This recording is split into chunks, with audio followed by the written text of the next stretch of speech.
Hello, hello, hello. Hello. How are you? Good, good. Assalamu alaikum everyone. This is Maya Ali and you're watching The E Show exclusively on Womanly. Hello, hello, hello. Hello. How are you? I'm good too. Great. How are you feeling today? यार I'm excited and nervous क्योंकि ये baby है मेरी, इसको मैंने adopt किया है और मतलब जब आपके छोटे आपसे इंटरव्यू ले रहे हो और आपसे सवाल पूछने वाले हो तो फिर आपकी क्या फीलिंग होती है, स्पेशली जब सब कुछ पता हो. So yeah. So I want to begin by telling everyone that Maya is one of the most humble, down to earth, and like modest, pure human beings that I know of. And मैंने इनको पैसे दिए थे, check भिजवा दिया था. मैंने कहा था ये जो तुम्हें चाहिए ले लेना, बस मेरे बारे में ये बोल देना. और आज हम ट्रेनिंग कर रहे हैं. Yes. और वो भी ईशा की वजह से. ईशा ने कहा आप क्या पहन रही है, मैंने कहा आप बताएं मुझे मैं क्या पहनूं. उसने कहा वाइट पहनते हैं. फिर हमने दोनों ने cotton shirt, button down shirts पहनी और हमने सेम शर्ट पहनी हुई है, Yeah. सेम जगह से शर्ट पहनी हुई है. इससे ज़्यादा कुछ नहीं. साइज भी सेम है. और और वाइट पहनने का पर्पस ये था, जो इस कैमरे के पीछे बैठी हुई है इनकी अम्मा बंटी बाजी, उन्होंने कहा कि वाइट पहनोगे तो ग्लो आएगा. तो हम ग्लो ले रहे हैं. सो ये ऑब्वियसली द ई शो का एपिसोड नंबर 2 है. Yes. और By the way, I love this name, E Show.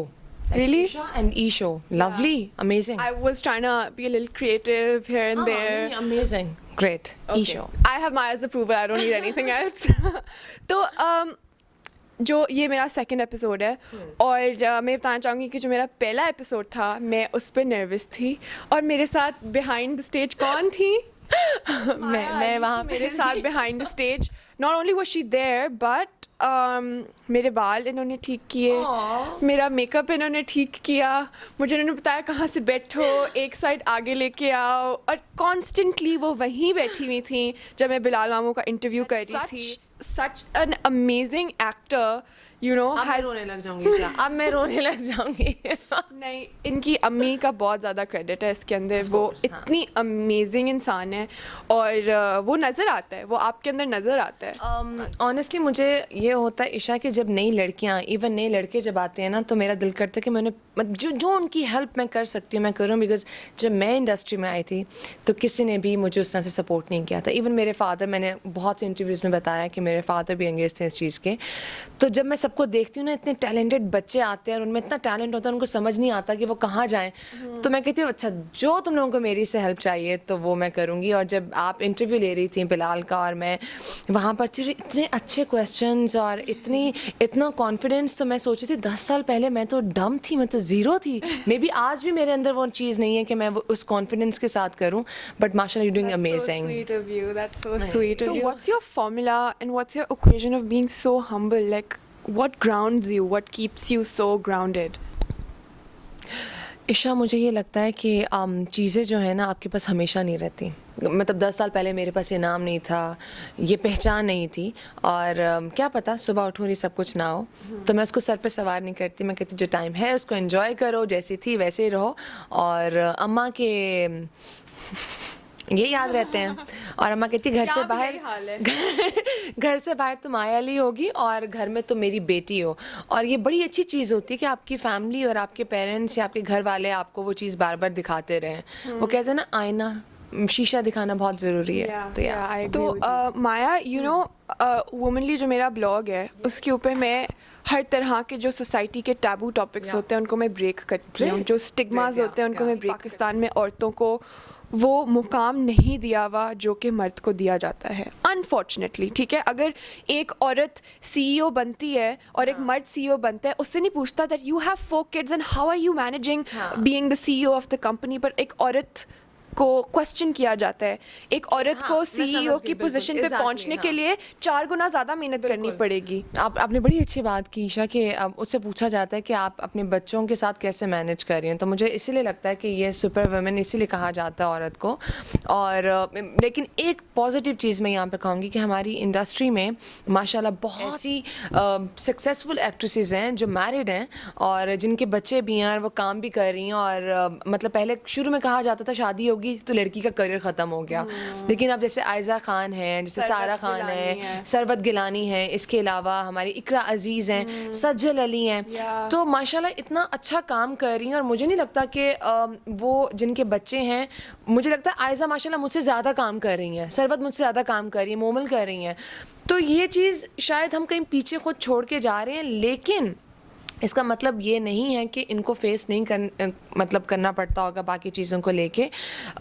जो मैरिड एक जो औरत, शादीशुदा एक औरत होती है और उसके साथ अगर कोई इसका हस्बैंड इसको चीट कर रहा है या कुछ भी है, मुझे infidelity in general, you know, हाँ, मैं गलत चीज़ को गलत कहूँगी। हमें शुरू से ना हमारे पेरेंट्स या हमारी फैमिली हमें फीड करने लग जाती है एक औरत एक लड़की को कि यार कॉम्प्रोमाइज़ करना, आपने कॉम्प्रोमाइज़ करना है, तुम्हारी शादी होगी, अब वहाँ से तुमने आना ही नहीं है। मैं मानती हूँ और मैं जानती और समझती हूँ कि बहुत औरतों की बहुत सी मजबूरियाँ होती होंगी उनकी फैमिली को लेके, उनकी अपनी ज़िंदगी को लेके। लेकिन प्लीज़, मैं औरतों को नहीं कहूँगी, मैं उनके पेरेंट्स को बोलूँगी कि खुदा के लिए एक लड़की को जब आप पैदा करते हैं तो उसकी एजुकेशन के साथ उसकी यहाँ की एजुकेशन बहुत ज़रूरी है, उसको स्ट्रॉन्ग बनाने के लिए कि बेटा तुम में और तुम्हारे भाई में कोई डिफरेंस नहीं है। अगर तुम्हें कोई तंग कर रहा है तो हम बैठे हैं, वापस आ जाओ, हम तुम्हारे साथ खड़े हैं। तो ये चीज़ बहुत बहुत ज़रूरी है। What is beauty to you? खूबसूरत दिल। Do you agree with the beauty standards the society has set for us? लंबे घने बाल होने चाहिए हैं, सफ़ेद त्वचा होनी चाहिए है, रोज़ी रोज़ी गाल होने चाहिए हैं, एक पटीट लड़की होनी चाहिए है। इधर थोड़ा सा मैं बोलना चाहूँगी ईशा, अगर है टाइम, क्योंकि हम लोग वैसे तो मज़हब की और इस्लाम की बात करते हैं, मैं कोई आई एम श्योर कि किसी के दिल पे ना लगे ये चीज़, लेकिन हम लोग कभी कोई ऐसी चीज़ पहन लें या किसी को बात कर दें तो फ़ौरन से कहते हैं कि हमारे मज़हब में तो ये चीज़ नहीं है। लेकिन जिस ज़ात ने हमें बनाया है और पूरी दुनिया में लोगों को बनाया है, किसी को डार्क कॉम्प्लेक्शन है, किसी का फेयर है, किसी के लंबे बाल हैं, किसी के छोटे, कोई मोटी कोई पतली, तो फ़ौरन से हम कहने लग जाते हैं ये बहुत पतली हो गई है, ये बहुत मोटी है, ये बहुत काली है, ये बहुत, तो तब कहाँ आ जाता है ये सब? तब नहीं आता, तब हम उनको सवाल नहीं कर रहे, तब हम उनको सवाल कर रहे होते हैं। सो आई विश कि लोगों को ये चीज़ समझ आ जाए। लेकिन हम लोग क्या करते हैं कि हमने अपनी अपनी पसंद की जो चीज़ें हैं ना, जो कह दी गई हैं, हमने पिक कर ली हैं अपने लिए कि ये हमारे लिए कंफर्टेबल है, इसको निकाल लो, ये उसके लिए कंफर्टेबल है। तो और religion also, sorry I am cutting you of, but religion also I feel like is very subjective in these days. whatever you feel like fits your palate, आप उठा लेते हो और उसको लोगों के ऊपर इंडोर्स करते हो। और जो चीज़ हमारे लिए ठीक नहीं लगती हमें, हम उसको बस कन्वीनियंटली जो है ना उसको निकाल देते हैं। ये तो हो ही नहीं सकता, ये लिखा ही नहीं हुआ, अदरवाइज ऐसा कुछ नहीं होता। और मैं सब लोगों से कहती हूँ कि बॉडी शेमिंग सिर्फ मोटापा नहीं होता, मतलब बॉडी शेमिंग माइंडसेट है। एक वो चीज़ भी होती है कि जब आप पतले किसी वजह से हो जाते हो तो लोग कहते हैं ये बहुत पतली हो गई है, ये हो गया है, वो भी लोगों को तकलीफ देती है चीज़। तो आप body shaming is not only fat shaming, हाँ, it's also skinny shaming, would you say that? I think so, yeah. Skinny shaming, it's also shaming any sort of body, which is wrong. Of course. और मैं कुछ interviews देख रही थी जिसके अंदर models भी दूसरी मॉडल्स को फैट शेम कर रही हैं, या यू नो ऐसा कर रही हैं कि we live in the 21st century where they are plus size models, they're skinny models, they're petite sizes, so everyone is beautiful, you just need to be comfortable in your own skin. हर कोई अपनी जगह पे बहुत खूबसूरत है। What are some red flags that one should look out for day to day basis पे? ये नहीं कि रिलेशनशिप में उसने ऐसे बोल दिया तो हमें लुक आउट करना चाहिए, जनरली इंसानों के बीच में फ्रेंडशिप्स के अंदर भी रेड फ्लैग्स होते हैं। आपको ना पता चल जाता है जब आप किसी के साथ उठते बैठते ट्रैवल कर रहे होते हो, तो अब मुझे लगता है कि बड़े टाइम के बाद और बहुत ज़्यादा चोटें लगने के बाद मुझे लगता है कि आप किसी पे बहुत ज़्यादा ट्रस्ट ना करें, आप किसी से एक्सपेक्ट ना करें। अगर मेरी अम्मा ने मुझे एक चीज़ सिखाई है, बेटा आपके साथ जो भी कोई गलत करता रहे आपने उसी रास्ते पे चलना है, आपको अच्छे लोग मिल जाएंगे। तो मुझे ये मेरा बिलीव है इस बात पे कि आप किसी के लिए ख़ुद को चेंज नहीं करें, आपको जो कोई कुछ भी कहता रहे, लेकिन हाँ जितना आप एक्सपेक्ट करोगे उतना आप हर्ट होगे, और उसके बगैर कुछ करना है तो खुले दिल से करो। अपने आप से क्यों नहीं एक्सपेक्ट कर सकते लोग? जो लोग आप दूसरे लोगों से एक्सपेक्ट करते हैं वही एक्सपेक्टेशंस आप अपने आप से क्यों नहीं रख सकते? ईशा, मुझे बहुत लोग ना बहुत ज़्यादा स्ट्रांग नहीं होते, बहुत कम लोग हैं जो स्ट्रांग होते हैं, और हर एक इंसान को कहीं ना कहीं कोई शोल्डर चाहिए होता है, कहीं ना कहीं कोई सपोर्ट सिस्टम चाहिए होता है, और वो बड़ा मुश्किल होता है इस सोसाइटी में सर्वाइव करना इस तरह से। तो जब आपको कोई ऐसी चीज़ मिल जाती है ना, तो आपका दिल करता है कि आप उस पर डिपेंड करो। बट ईशा की बात बड़ी खूबसूरत है कि आप कुछ और एक्सपेक्ट कर रहे हो ना लोगों से, वो खुद से करो। मैं एक्चुअली दूसरों से ज़्यादा एक्सपेक्ट करती हूँ, मैं जल्दी ट्रस्ट करने लग जाती हूँ लोगों पे, लेकिन वो ट्रस्ट भी टूट जाता है, वो एक्सपेक्टेशन भी हर्ट करती हैं मुझे, और मैं वादा करती हूँ खुद से कि मैं नेक्स्ट टाइम नहीं करूँगी, और फिर मैं वादा तोड़ भी देती हूँ मैं। यही आपकी खूबसूरती है। How do you judge a person? And by judge, I don't mean in a negative annotation. I mean very positively. How do you judge a person? क्या notice करती हैं, या एक गुफ्तगू में आप एक पहली चीज़ क्या देखती हैं जो आपको कहते हैं अच्छा ये बंदा ठीक लग रहा है मुझे? मुझे ना किसी का भी बात करने का जो एक अंदाज़ होता है ना, मुझे बहुत अच्छा लगता है, और बाकी चीज़ें तो मैं नहीं नोट करती, क्योंकि मैं खुद बहुत केयरलेस हूँ इस बारे में। लोग कह रहे हैं कि झूठ बोल रही है, लेकिन ऐसा वाकई नहीं है। मुझे कोई मुझसे बात नहीं कर रहा, मतलब अगर कोई आया कमरे के अंदर और बाकी लोग बैठे हैं, स्पेशली जो हमारे सर्वेंट्स होते हैं, जो हमारे सेट पे जो हमें चाय सर्व कर रहे होते हैं, उनके साथ कोई कैसे बात कर रहा होता है, मुझे वो चीज़ बहुत मतलब I'm मुझे gonna ask you a different question. Okay. All right. So if you had to choose someone to narrate your story, who would you want that person to be? कि वो मुझे ये लगता है कि हर एक की ना अपनी कहानी होती है, और जो कुछ उसने फेस किया होता है, पॉजिटिव नेगेटिव व्हाटएवर, वो उसी को पता होता है।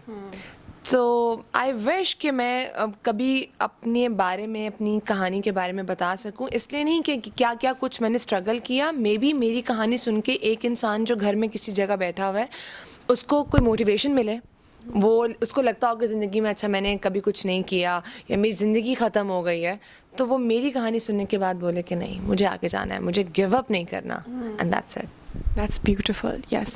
So खाने की शौकीन है? बिल्कुल नहीं, बिल्कुल भी नहीं। मुझे हवा बहुत पसंद है। नजर आ रहा है मुझे। तो मुझे ना ये आपकी एक सर्टन रूटीन सेट हो जाती है डाइट की, तो उसके बाद आपका दिल नहीं करता कुछ खाने का, और अब मुझे बस ज़िंदा रहने के लिए खाना है, वो आप कुछ भी, मैं हेल्दी मेरा फूड होता है, उसके अलावा नहीं, इतना नहीं है मुझे। So do you cheat in खाने में? ऑफ कोर्स, कभी दिल करता आइसक्रीम का, मुझे अम्मा के हाथ की चिकन बिरयानी बहुत पसंद है, तो मैं जब लाहौर आती हूँ तो मैं उनसे स्पेशल कहती हूँ मुझे बना दे, और कभी जब मैं स्ट्रिक्ट डाइट पे हूँ तो वो जानबूझ के बनाती हैं कि मैं वो खाऊं। तो So what is a weird food combination that you really enjoy? मुझे ना चाय में बिस्किट्स ऐसे ये dip weird करके combination तो नहीं है।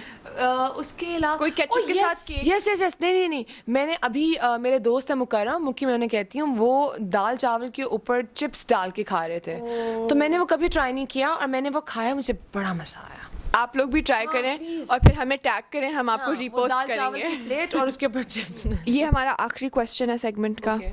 तो मुझे बताएं, what is the best piece of advice that you have ever received?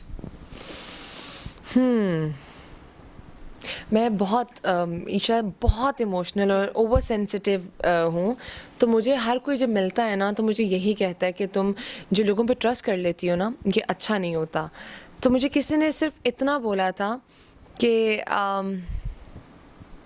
मोहब्बत पालने का नाम नहीं होता, मोहब्बत देने का भी होता है। सो मुझे ये चीज़ बहुत टाइम के बाद समझ आई, और हमेशा मुझे लगता है कि मोहब्बत सिर्फ एक लड़के और लड़की की बात नहीं हो रही, दोस्तों में भी हो रही है, पेरेंट्स के बीच में भी हो रही है। तो मुझे लगता है कि वो इतना खूबसूरत एक ये रिश्ता होता है, तो सिर्फ आपको देना है, बांटना है, ताकि ये बढ़ती जाए। That's it. Yeah.